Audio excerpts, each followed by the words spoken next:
जय हिंद जय भारत। आप देख रहे हैं अजय भारत मीडिया, जहां हम बनते हैं जनता की आवाज।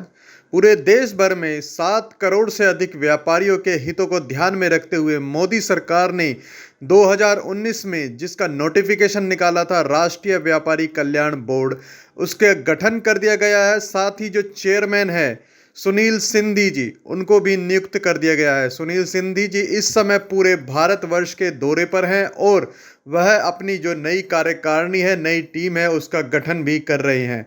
साथ ही साथ सुनील सिंधी का भारतीय व्यापार मंडल में उन्होंने स्वागत किया दिल्ली के अंदर एनडीएमसी सभागार के अंदर। इस कार्यक्रम में पूरे देश भर के बड़े बड़े व्यापारी जगत के जो अध्यक्ष थे वह आए हुए थे। उन्होंने सभी ने मिलकर के एक मत में बताया कि व्यापारियों की समस्याओं का समाधान मोदी सरकार में हो सकता है, क्योंकि राष्ट्रीय व्यापार कल्याण बोर्ड का गठन आज तक 75 सालों में नहीं हुआ, जो कि पहली बार मोदी सरकार ने किया है। अब उन्हें उम्मीद जगी है कि आने वाला समय व्यापारी वर्ग का होगा, व्यापारी हितैषी सरकार होगी मोदी सरकार। इसके साथ ही उन्होंने उम्मीद जताई है कि मोदी सरकार में जो राष्ट्रीय व्यापारी कल्याण बोर्ड का गठन किया गया है और उनके द्वारा जो कदम उठाया गया है कि जो व्यापारी हैं उनको भी पेंशन स्कीम का लाभ मिलेगा। मासिक 3,000 रुपये पेंशन का जो लाभ दिया जाने वाला है वह आने वाली पीढ़ियों के लिए बहुत ही कारगर और बहुत ही श्रेष्ठ होगा। उन्होंने बताया कि आज तक कभी नहीं हुआ कि व्यापारियों की कोई आवाज़ सुने, ये पहली बार हुआ है। देखिए यह खास खबर, चैनल को सब्सक्राइब करें, लाइक करें, खबर को शेयर जरूर करें, जिससे कि सभी व्यापारी वर्ग को इस खबर का लाभ मिल सके। धन्यवाद। जय हिंद जय भारत। फंडिंग का प्लान कर रही है बीजेपी? नहीं, ये व्यापारियों के कल्याण के लिए राष्ट्रीय व्यापारी कल्याण बोर्ड बनाया गया है और उसका उद्देश्य व्यापारियों और उनके साथ जुड़े सभी कर्मचारियों के जीवन के उत्थान के लिए, उनके समस्या के समाधान के लिए, उनके कल्याण, जो अपने आप में कल्याण शब्द से जुड़ा हुआ है, वो मात्र कल्याणकारी योजना को लेकर उनकी जो भी बात है उसको आगे सरकार के समक्ष रखी जाएगी। और इसका जो गठन किया जा रहा है उसके साथ साथ सबसे बड़ी खुशी की बात यह है कि भारत सरकार के द्वारा 3,000 रुपया हमारे छोटे व्यापारियों को पेंशन दी जाएगी। और उसके साथ एक सिस्टम बनाया जा रहा है कि वन विंडो लाइसेंस के माध्यम से जो व्यापारियों को परेशानी होती है, जो भी तकलीफें होती है, उसका निवारण और समाधान करने के लिए इस बोर्ड की रचना की गई है। और आज इस प्रकार का उत्साह जब दिल्ली में मैं देख रहा हूँ कि सभी लोग, इतने व्यापारी इसको उत्साह के साथ, सुगमता के साथ और लोग समर्थन दे रहे हैं, इससे ऐसा लगता है कि इतिहास में पहली बार भारत के यशस्वी प्रधानमंत्री जी ने राष्ट्रीय व्यापारी कल्याण बोर्ड बनाकर व्यापारियों के हित के लिए, उनके परिवार के हित के लिए एक बहुत बड़ा निर्णय किया है। वो आज के इस कार्यक्रम से मैं कह सकता हूँ पूरे दिल्ली प्रदेश के व्यापारी पधारे थे और उन्होंने जिस भावना से सरकार के इस निर्णय का स्वागत किया है, ये अपने आप में एक बहुत बड़ा समर्थन दिखता है। सर, उद्योग व्यापार मंडल के लिए क्या कहना चाहेंगे? आज इतना बड़ा आयोजन किया है। उद्योग व्यापार मंडल एक पहली समस्या और समाधान के लिए व्यापारियों के लिए बना हुआ संगठन था। मैं उनका धन्यवाद करता हूं और मैंने अपील की है कि ऐसे जितने भी संगठन हैं उनसे अपील की है कि अब राष्ट्रीय व्यापारी कल्याण बोर्ड भारत सरकार ने इसलिए बनाया है, आइए हम सब मिलकर संगठित होकर एक भारत श्रेष्ठ भारत के नारा को आगे बढ़ाते हुए सब व्यापारियों की समस्या के समाधान के लिए हम सब एक ही अम्ब्रेला के नीचे आके और इस व्यापारी व्यवस्था को आगे बढ़ाने में हम आगे बढ़ेंगे। सर जी, एक सरकार का टैक्स कलेक्टर है, वो जनता से टैक्स इकट्ठा करके देखिए, सरकार को देता है। अब मैं कह सकता हूँ भारत सरकार की मंशा है व्यापारियों का सम्मान रहे, उनका उत्थान रहे और इस बोर्ड के माध्यम से हम इस सारी समस्या के समाधान के लिए अच्छी व्यवस्था बनाएंगे। धन्यवाद। अग्रवाल, राष्ट्रीय चेयरमैन, भारतीय उद्योग व्यापार मंडल।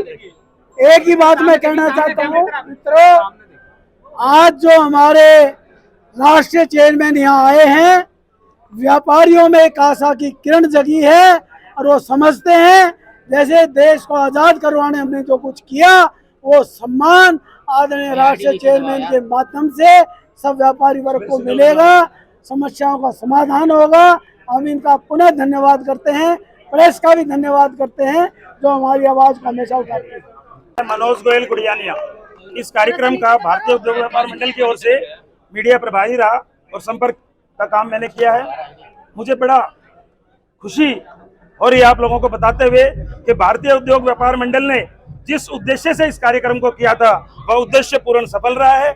ये कार्यक्रम केवल भारत सरकार का धन्यवाद ही नहीं वरन सिंधी जी को जो व्यापारी कल्याण बोर्ड का चेयरमैन बनाकर व्यापारियों की समस्याओं को निजात कराने के लिए जो उनको एक दायित्व दिया है और व्यापारियों से तालमेल करने का जो उनको काम सौंपा है वो सिंधी जी ने बखूबी अपने भाषण में अपने संबोधन में कहा है कि उनको एक पद न माना जाए और उनको एक समस्या का समाधान केंद्र माना जाए। जो भी व्यापारियों की समस्याएं हैं वो निरंतर यहाँ दिल्ली केंद्र पर बैठकर सारे व्यापारियों की समस्याओं को सुनेंगे और उनका निदान करेंगे। ये बड़े हर्ष का विषय है और मुझे खुशी है कि ये कार्यक्रम अपनी ऊंचाइयों को लेकर कि जब भी कोई सरकारें बनती हैं समस्याएं अथाह होती हैं तो उन्होंने जो भी समस्याएं सरकार के समक्ष आई है उनका प्रयास किया है। ये व्यापारी कल्याण बोर्ड का गठन ही इस बात का सूचक है कि सरकार व्यापारियों के प्रति चिंतित है।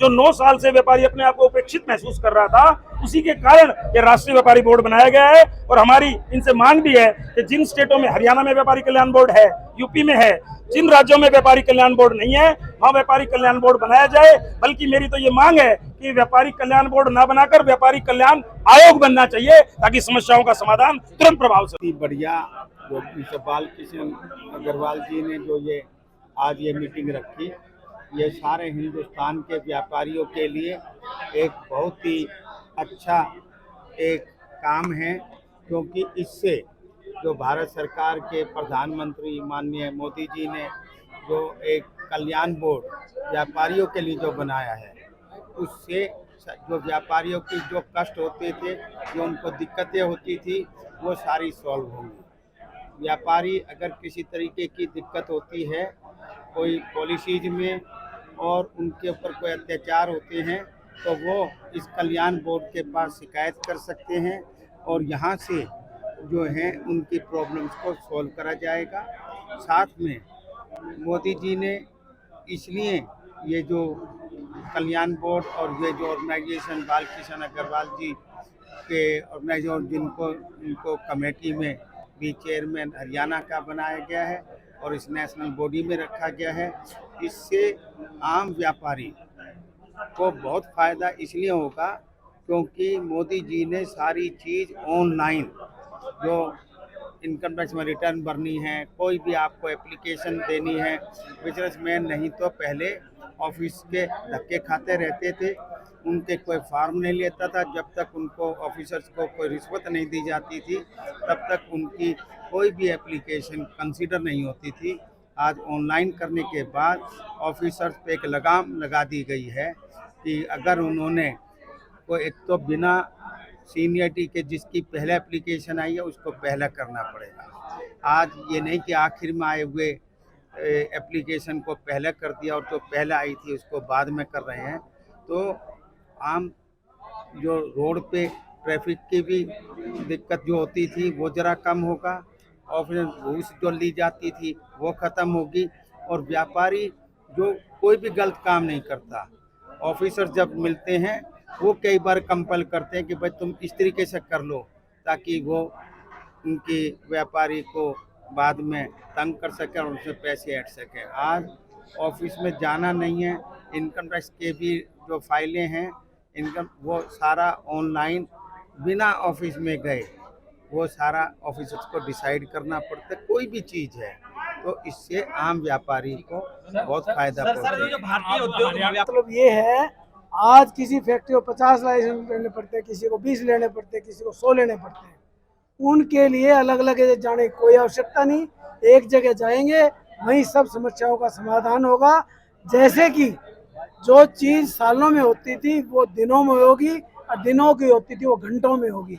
इसका मतलब सर भारतीय व्यापार मंडल की तरफ से जिस तरह से उन्होंने जो वन विंडो जो लाइसेंस जारी किया है, बाकी और भी दुनिया में बहुत सारे व्यापार हैं, बहुत सारे लाइसेंस है, क्या उसकी जरूरत नहीं पड़ेगी? अब देखिए लाइसेंस तो सबकी ही जरूरत पड़ेगी, लेकिन जैसे भी एक छत के नीचे आप खड़े हैं इसी में सबका समाधान होगा।